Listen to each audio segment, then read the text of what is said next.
आणि आता बातमी आहे राज ठाकरे यांनी केलेल्या मागणीची। वक्फ बोर्डाची लातूरच्या 100 शेतकऱ्यांना नोटीस प्रकरणामध्ये राज ठाकरे यांनी भूमिका मांडली। वक्फ बोर्डाच्या नोटिशीवरती राज ठाकरे यांनी एक्सपोज केलेली आहे। वक्फच्या मनमानी कारभारावरती चाप कसा बसणार असा सवाल राज ठाकरे यांनी उपस्थित केला। केंद्राने वक्फ कायदा सुधारणा विधेयक मंजूर करून घ्यावं असे राज ठाकरे यांनी सुचवले। राज ठाकरे यांनी आपल्या एक्सपोजमध्ये काय म्हटले आपण बघूया। लातूर जिल्ह्यामधील अहमदपूर तालुक्यामधील तळेगाव गावातील बातमी धक्कादायक आहे। वक्फ बोर्ड गेली कित्येक वर्ष मनमानी कारभाराने लोकांवरती जी दहशत पसरवत आहे त्याला चाप कसा बसवणार हा राज ठाकरे यांनी सवाल उपस्थित केलाय।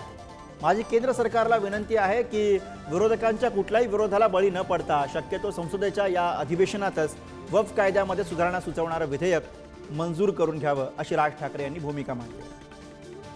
आणि हो, राज्य सरकारने पण अहमदपूर तालुक्यामधील तळेगावमध्ये शेतकऱ्यांवरती कुठलाही अन्याय होणार नाही, त्यांच्या जमिनी वक्फच्या घशामध्ये जाणार नाहीत हे बघा।